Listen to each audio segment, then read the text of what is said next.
Hello, hello, hello, hello. Alors, on se retrouve aujourd'hui pour le dernier preview. Cette fois-ci, c'est pour la finale de la Coupe Stanley qui va opposer les champions de l'Est, le Lightning de Tampa Bay, aux champions de l'Ouest, les Stars de Dallas.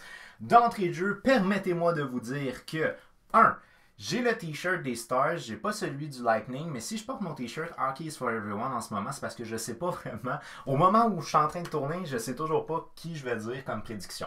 2, ce que je dois mentionner, c'est que pour les finales de conférence, de conférence, 0 en 2.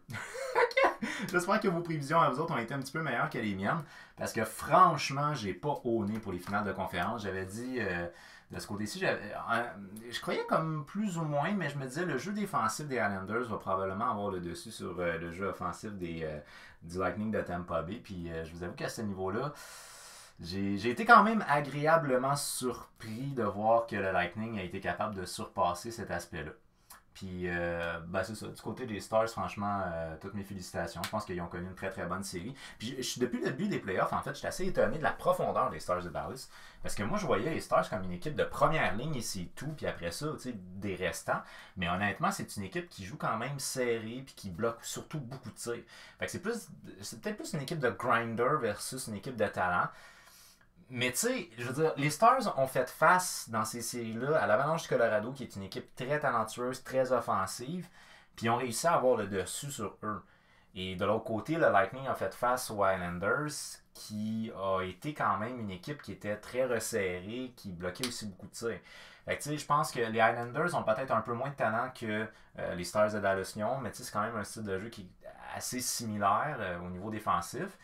Puis je pense que l'Avalanche du Colorado avait un style qui était peut-être un peu similaire à celui de Tampa, quoique plus physique l'Avalanche du Colorado que le Lightning de Tampa Bay. Alors bref, ça devrait donner une série finale qui serait super intéressante. Je sais pas si vous avez déjà votre choix de film. Moi, j'en ai pas. C'est pas deux équipes non plus que j'ai un affectif particulier. Fait qu'on y va avec l'analyse pour la série finale. Tampa Bay contre les Stars de Dallas. Fait dans le cas ici, Tampa Bay a joué un total de 19 matchs depuis la reprise. Ça devient peut-être un peu moins intéressant de mentionner tous les matchs. Là, probablement que juste les deux dernières rondes auraient été suffisantes, mais j'ai mis quand même tous les matchs depuis la reprise. Donc, le Lightning de Tampa Bay a joué un total de 19 matchs depuis la reprise. Ils ont 14 victoires, 5 défaites, une moyenne de buts marqués de 3.11. Du côté des Stars, 21 matchs de joués, 13 victoires, 8 défaites, une moyenne de buts marqués de 2.95. Fait légère supériorité ici au niveau du Lightning de Tampa Bay, mais honnêtement, on est quand même pas tellement loin. Au niveau des buts accordés, le Lightning 2.21, 3.05 pour les Stars. Vasilevskiy est en feu depuis qu'ils ont repris, c'est hallucinant. Puis c'est un gardien, quelqu'un qui est reposé, il est vraiment très dominant. Mais honnêtement, Anton Khudobin est très athlétique et ça, je suis assez surpris. Je connaissais pas beaucoup le joueur en fait avant les débuts des séries. Fait que là, j'ai regardé plus de games. Puis honnêtement, c'est intéressant de voir ce que Khudobin peut offrir. Mais Vasilevskiy est quand même un gardien de but qui est peut-être dans les plus dominants de la Ligue nationale actuellement. Fait que bref, on a une moyenne de buts marqués qui est légèrement supérieure du côté de Tampa Bay. Une moyenne de buts accordés qui est clairement supérieure du côté de Tampa Bay. L'avantage numérique à 17.9 pour le Lightning, 27.3 pour les Stars, puis un désavantage à 83.6 pour le Lightning, 83.3 pour les Stars. Donc, dans ce cas particulier-là, c'est que souvent, quand une série est égale, ça va être les unités spéciales qui vont faire la différence. Si tel est le cas, un avantage numérique à 17.9 ou 27.3, Dallas a quand même quelque chose de supérieur qui est vraiment intéressant. Sauf que, de manière générale, au niveau des statistiques, on verrait Tampa Bay peut-être légèrement supérieur. Un point ici que je vais soulever, qui est un point qui est super intéressant, c'est que chez les Stars, la production est quand même relativement diversifiée, alors qu'il est peut-être un petit peu plus concentré du côté du Lightning de Tampa Bay.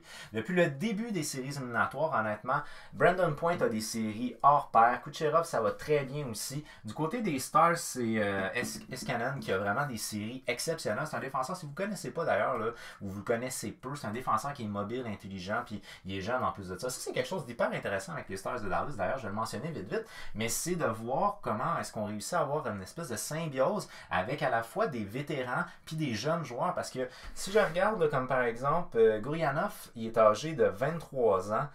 Eskinen est âgé de 21 ans. C'est des très jeunes joueurs par opposition à Pavelski qui a 31 ans. Puis Jamie Benn Pavelski qui a 36 ans. Et Et Jamie Benn qui a 31 ans. Hey boy, la misère.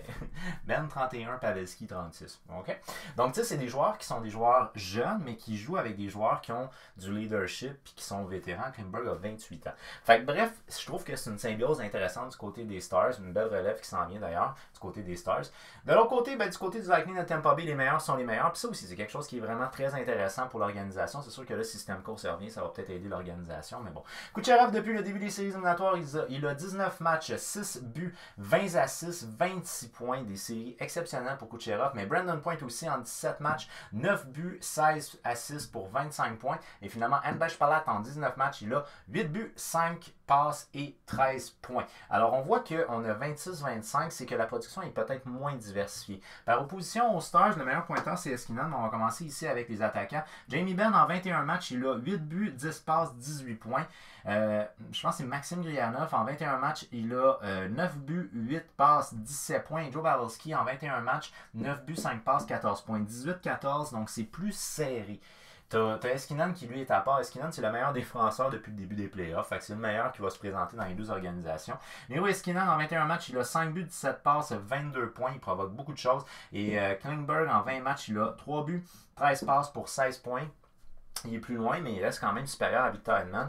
Victor Hedman, lui, en 19 matchs, il a 9 buts, 6 passes, 15 points. Fait à 9 buts, là, si je ne fais pas erreur, je pense que c'est le défenseur qui a le plus de buts dans les deux organisations. Je suis pas mal sûr de ça.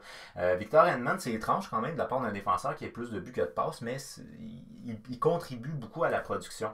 Mais quand même 15 points versus 22 points, il provoque peut-être un petit peu moins. Kevin Shattenkirk, lui, en 19 matchs, il a 1 but, 8 passes pour 9 points. Fait que sur un point de vue uniquement statistique, les joueurs les plus dominants que tu as dans les deux organisations, ben, je dirais que l'élite de l'élite de cette série-là, ça va être Kucherov Point d'un bord, puis Miro Esquinan de l'autre côté. Les deux gardiens de but, écoute, ça se compare. Ça se compare. J'ai beau dire Vasilevski, c'est un des meilleurs gardiens de but actuellement dans la Ligue nationale, mais Khudobin se défend très bien. Puis il y a une drôle d'énergie d'ailleurs. C'est un gars qui il a l'air sharp, le gars.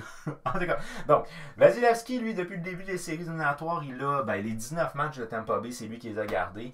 1.82, 931, des excellentes statistiques. Puis honnêtement, c'est pas tant que son équipe est super serrée défensivement.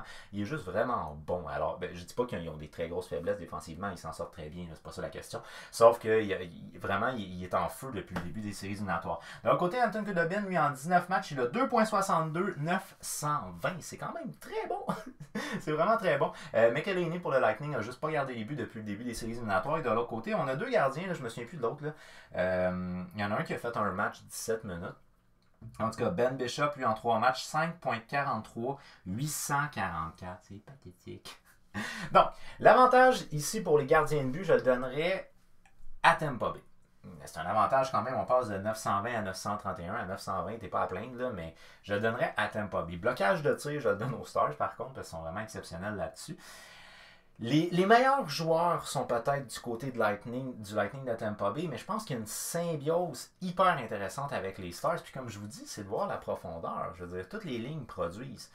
Fait que tu as une équipe qui est une équipe complète, tu as une équipe qui est une équipe élite, qui a été une équipe historique il n'y a pas si longtemps que ça, qui s'affronte en finale. Honnêtement, ça devrait donner une très très belle série finale. Là, je viens de vous faire de l'analyse. Je vous le dis en début de vidéo, je ne savais pas qui choisir, puis je sais toujours pas plus qui. Fait que, écoutez, je vais y aller avec le Lightning de Tampa Bay. Le Lightning de Tampa Bay, on s'entend qu'il n'y a pas si longtemps que ça, ils ont battu un record de l'histoire de la LNH en étant la meilleure équipe de saison régulière de toute l'histoire de la LNH. Je pense qu'ils ont déjà affronté des défensifs qui étaient serrés, mais peut-être un petit peu moins talentueuses que les Stars peuvent l'être. Donc, j'y vais avec le Lightning avec très peu de confiance, puis je vais avec un 7 parce que je pense que ça peut être vraiment une très très belle série.